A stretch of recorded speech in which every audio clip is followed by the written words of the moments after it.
इस समय हम आपको एक ऐसे मसले से रूबरू कराना चाहते हैं कि किस तरह से पटवारी आम आदमियों के साथ तो करते ही हैं, अनपढ़ लोगों के साथ, बुजुर्गों के साथ तो हेराफेरी करते ही हैं, क्योंकि ये पहला मामला नहीं है। इस तरह के पता नहीं कितने मामले हमारे सामने आ गए हैं कि जैसे कि इन्होंने ज़मीन ले रखी थी यूपी के जमुना के नज़दीक, नलवी पार के साथ साथ चकबड़ी गांव है, और नलवी पार के साथ साथ ये गांव लगता है।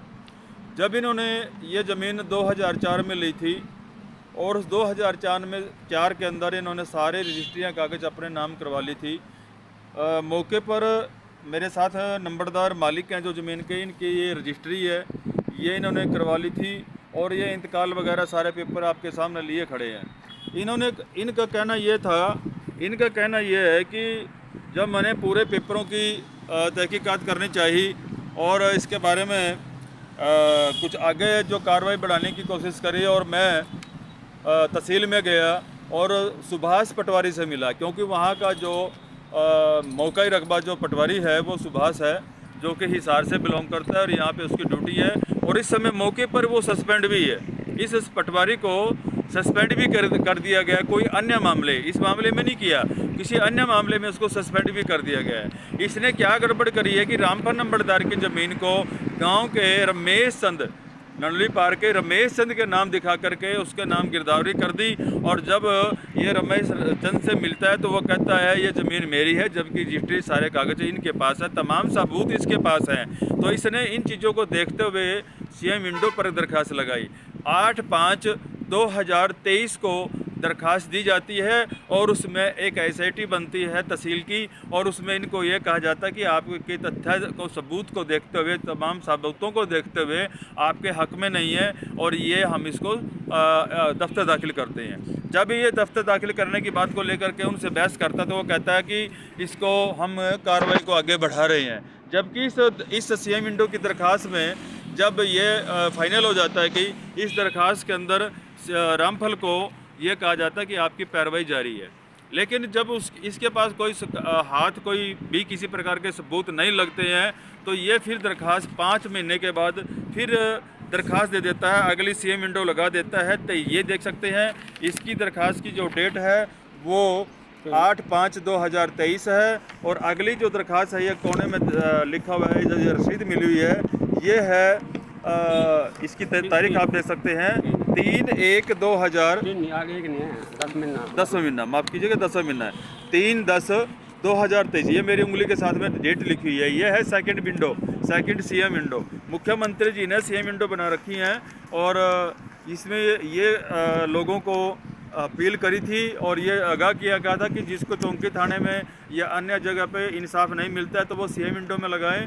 हमारे जो राजनीतिक उसके सदस्य हैं, प्रशासनिक सदस्य हैं, वो मिलकर के इसका निबेड़ा करेंगे, और लाभार्थी को, पीड़ित को उसको इंसाफ मिलेगा। लेकिन 2 सीएम विंडो लगाने के बावजूद भी इनके हाथ कुछ नहीं लगा, ना इनको इंसाफ मिला, और आज ये तहसील के कभी सीएम विंडो, कभी कहीं धक्के खा रहे हैं। लगभग इनको आप देख सकते हैं कि 5वें महीने से लेकर के 431 नंबर फर्जी है। हाँ, और इसमें जब ये लिखाया गया कि ये जो अगली सीएम विंडो मिली थी आप 8/5 में, तो इसमें इसको फर्जी करार दिया गया, और मैं रामपुर नंबरदार से ही रूबरू कराना चाहूँगा, वही अपने मुखातिब से आपको बताएंगे कि किस तरह से इनके साथ हुआ है। हाँ जी रामफल जी, क्या कुछ कहना चाहेंगे? जी देखो, इसमें मेरे को तहसीलदार साहब पटवारी ना कानून को ना दिए, मेरे को बनाएगा, मेरे हक में फैसला दिए तो सर इसमें 431 नंबर फर्जी रिपोर्ट बना रखी थी 17/8/2006 को सुभाष पटवारी ने, और मिली भगत कर रमेश के नाम इसकी गिरदौरी कर दी थी, और उसका रोज नाम से मैं इंदराज नहीं है, ये मेरे को तहसीलदार साहब ने लिखी थी। और मैं तो उम्मीद करता हूँ कि मेरी शिकायत की सुनवाई जरूर करेंगे। मैंने जो सीएम विंडो पर दिखा दिया और तहसीलदार मोहतसी के पास है, और प्रशासन अधिकारी हैं जो, मैं सभी से उम्मीद करता हूँ जी, और सीएम साहब से भी करता हूँ जी मैं अपील, भाई मेरे को इंसाफ दिया जाए, इन दोषीगणों को सज़ा दी जाए।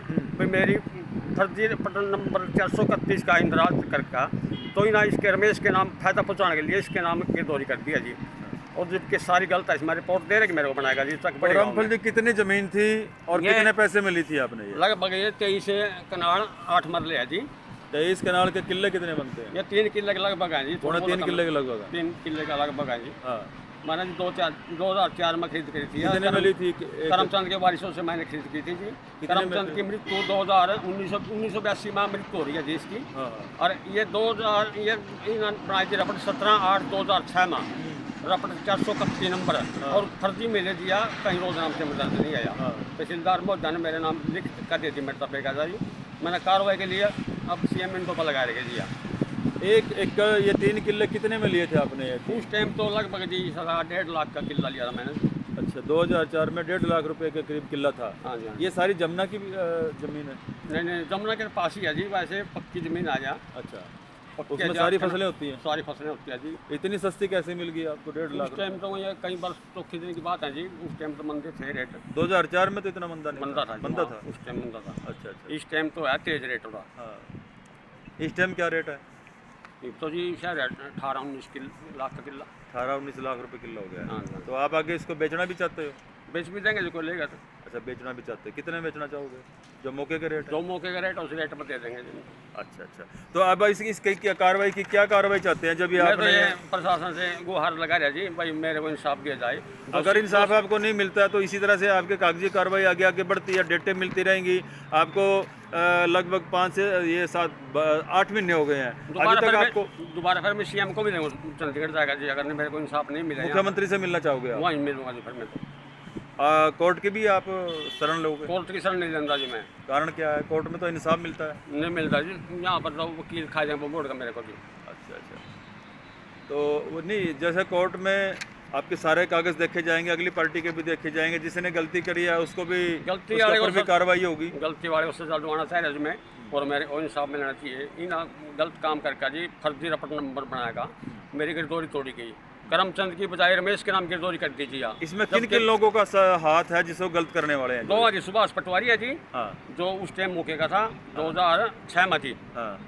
और रमेश प्रेमचंद का ये खरीदार है। यू नली पार का जी, उसके लाइव मिली भगती करके जी इसे ऐसे ही करा जी। लोगों के लाइव निरंगे फ्रॉड करा गया ऐसे पहले भी। अच्छा, वहाँ पे है इस तरह के कोई गवाह लोग जिनके साथ धोखाधड़ी इन्हें पहले भी कर रखी है? उन्होंने तो जी साढ़े पकड़ा अपने सारे काम हल करवा लिए जी। इस पर आउट लिए, इन्हें बात कर दी तहसीलदार का गड़बड़ी बहुत लोगों करवाई थी ऐसे। अच्छा अच्छा, मतलब इन्हीं कामों में रहता है? ये काम में रहता है। तो नंबरदार भी आई हो तहसील में आवाज आवा। अच्छा, नंबरदार भी है? नंबरदार भी आई हो। ये नंबरदारी ऐसा घपला क्यों कर रहे हैं? जब इनको ये दुनिया को साइन करते हैं, इन चीज़ों में निकलते हैं, नंबरदार कोई काट रहा है। यूँ तो बेईमान आदमी है जी पूरा। जी, तो आप इंसाफ की गुहार लगाते हैं मैं तो मुख्यमंत्री से? गुहार लगा रहा जी मैं तो। माना उम्मीद तो है जी तहसीलदार साहब की भी, SP की, DC सभी की है जी। अभी फिलहाल में किस अफसर से मिले हो आप? तहसीलदार से मैं तो मिले? उसके रीडर को अभी मिल के है जी। वो कह रहे भाई हमने वो बुलाया, उस पर बयान लेंगे हम। ठीक है। तो साथियों, ये आपने सारी स्टोरी देख ली है। रमेश चंद जो है वो खुद एक नंबरदार है अपने गांव का, और ये भी नंबरदार है रामफल।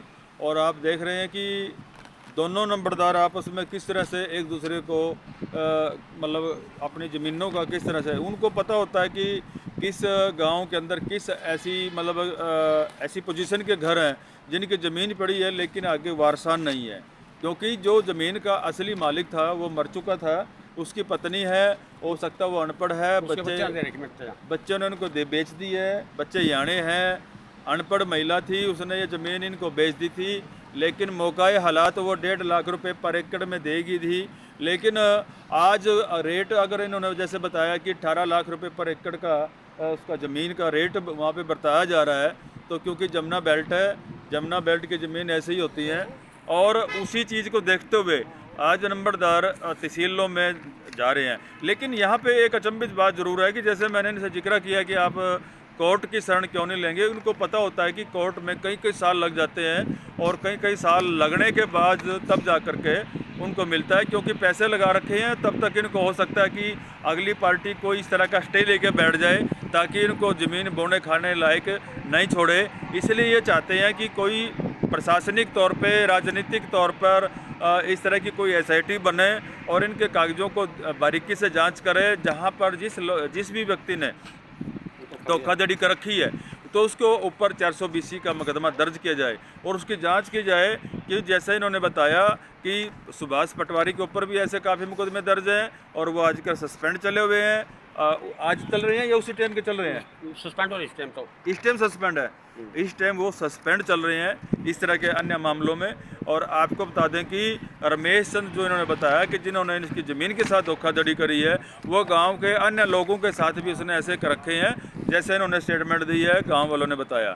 और इस तरह के एफिडेविट इनके पास हैं, तमाम सबूतों के साथ ये यहाँ पे बस्ता लिए हुए खड़े हैं। तो रामफल नंबरदार के लिए जिस तरह से ज़मीन है, तो मेरी सभी जितने भी हमारे दर्शक इस वीडियो को देख रहे हैं, इस स्टोरी को देख रहे हैं, तो सभी से अपील है कि अपने ज़मीनों के बारे में सचेत रहें। ऐसा ना हो कि आप सोते रहें और जो ठग हैं वो जागते रहें और उन ठगों के कारण से आपकी ज़मीन किसी और के पास चली जाए।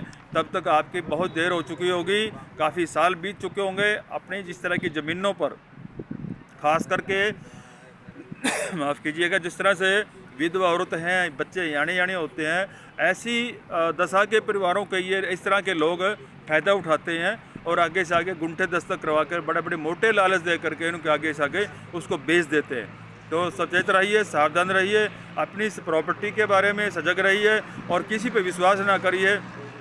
अपने कागज़ों को तमाम लोगों से दिखा करके और उसकी पहले तसल्ली करके, जांच करके उसके बाद ही उसको ख़रीदें। और इस तरह से जो घपलेबाज, घोटालेबाज लोग हैं, जो जिनका पैसा ही होगा, सुबह निकलते हैं और शाम तक यहीं कोर्ट कचहरी में सारा दिन घूमते हैं, वो ये देखते हैं कि किसका ज़मीन का आज नंबर लगना है। ये लोग पूरी तरह नामजद होते हैं गांव में, आस पड़ोस में, इनके बारे में सभी लोग जानते हैं। तो ऐसे लोगों से सावधान रहे, अपनी प्रॉपर्टी, अपने कागज़ों को किसी को मत दें, अपने आप रखें, क्योंकि कभी भी आपके साथ धोखाधड़ी हो सकती है। जुड़े रहिए अगली खबर के लिए। बंसीलाल पंचाल, सच समाचार, करनाल, हरियाणा।